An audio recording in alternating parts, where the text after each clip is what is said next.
They told us it would never happen. They said the files would stay buried forever. But on January 30th, the Department of Justice dropped 3 million pages that just blew the lid off the biggest scandal of our generation.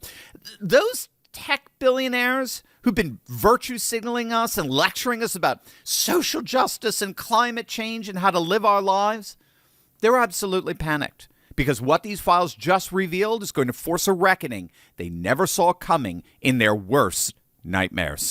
Hey gang, it's me, Dr. Steve, your Patriot Professor, here to help you make sense of the madness with breaking news and analysis you're not going to get anywhere else. So make sure to smack that bell and subscribe button. Over the weekend, the Department of Justice finally complied with Congress's overwhelmingly bipartisan vote from November, a 427 to 1 House vote, and a unanimous Senate approval that forced Attorney General Pam Bondi to finally release what had been buried for decades. President Trump signed the Epstein Files Transparency Act into law back on November 19th, giving the DOJ 30 days to make the files public. And what just dropped was 3.5 million pages that have sent shockwaves through the most powerful circles in America and around the world. And looky here, guess who's at the top of the embarrassment list? None other than virtue signaler par excellence, Bill Gates, the man who wanted to force you to inject your children, the guy who's been buying up America's farmland, the billionaire who positioned himself as humanity's savior during COVID. Well, his nightmare just went public, and it's worse than anyone imagined. The newly released Epstein files contain emails where Jeffrey Epstein himself, writing on behalf of Gates' science advisor, claims Gates contracted sexually transmitted diseases from, quote, Russian girls that Epstein provided. Not only that, but Epstein alleges that Gates asked for antibiotics so he could secretly dose his own wife, Melinda, without her knowledge. Now, obviously, Bill Gates' team immediately went into full damage control mode, calling the allegations completely false and claiming Epstein was just trying to entrap and defame him. But here's the problem. Here's what they can't deny. Gates did, in fact, meet with Epstein repeatedly, years after his 2008 conviction. Back in May of 2019, the Wall Street Journal reported that Melinda Gates was deeply concerned about her husband's relationship with Jeffrey Epstein. According to these sources, Melinda's concerns date back to as far as 2013, when both Bill and Melinda first met Epstein together. However, according to the New York Times, Bill reportedly met with Epstein multiple times in 2011, which was just 3 years after his first conviction. Again, according to multiple reports, Gates flew on Epstein's private plane in 2013 from Teterboro Airport, New Jersey, to Palm Beach, Florida, visiting Epstein in his mansion that played such a role in his horrific sex trafficking ring. And his former wife, Melinda, made it crystal clear that Gates' relationship with Epstein was a major factor leading to their divorce. So Gates could go into all the damage control mode he wants. In many respects, the damage has already been done. There are so many aspects to his relationship with Epstein that he simply can't deny, most especially that it was a major cause for his divorce. So this new revelation is just par for the course. And Gates isn't alone.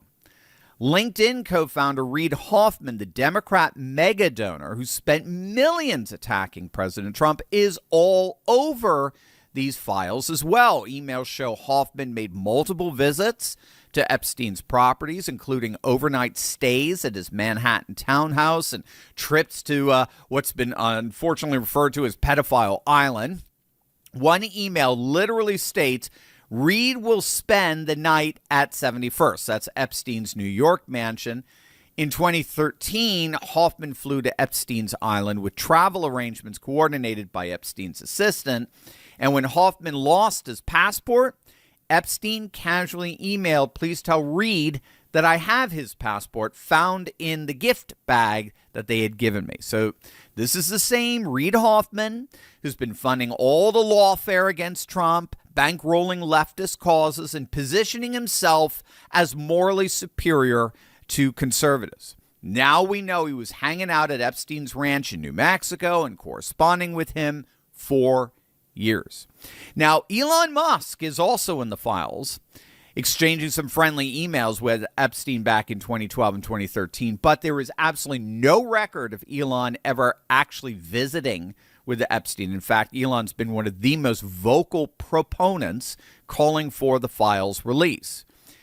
Now, in addition to all that, we actually may have a clue as to why President Trump seemed to backpedal and didn't want to release these files. It just came out this weekend, and it does shed some light on why Trump seemed to backtrack. You're not going to believe this. Gang, I mean, we're approaching a moment in the markets that very few people are actually prepared for. I mean, we're seeing rising debt, stubborn inflation, elevated interest rates, and growing global instability all at the same time. And history shows that when these forces converge, markets don't behave as most investors expect. The era of easy money and passive investing is changing. What's replacing it is volatility, and volatility changes everything. That's why I want to personally invite you to a free live training class with someone I absolutely trust, and that's the amazing investor and entrepreneur, Ryan Kwasson. Now, for years, Ryan has been teaching everyday Americans, many of them complete beginners, how to navigate volatile markets using clear, common sense approaches to trading stocks and options. And in this live class, Ryan's going to teach you a simple, I want to underscore that, simple, repeatable framework for identifying low risk, high reward trade opportunities, including straightforward option strategies that are working right now in 2026. This isn't theory. These are practical principles working right now in real market conditions. What impresses me most and what really sets Ryan's work apart is that it's grounded in first principles. They focus on understanding market structure, managing risk, and letting probabilities work in your favor rather than, guessing, predicting, or reacting emotionally to headlines. If you're thinking, I've never traded before, I don't have the time or the background for something so complicated, this training was designed specifically for you. It's all about clarity, not complexity. And here's the key point. The people who thrive keep things simple, repeatable, and easy to implement in any market environment. If you want to understand how disciplined traders are positioning themselves for this next phase of the economy, I strongly encourage you to reserve your spot right now. Go to perfectbiz.com/Turley. Spots are limited to keep it focused and interactive. So if this resonates with you, I would not wait. You need to click on that link below right now. If you're new to trading or if you felt confused by today's markets, this live class was built to give you clarity in a time of uncertainty. Click on that link below right now. So as it turns out, Trump's very close friend, Commerce Secretary Howard Lutnick, is in the files.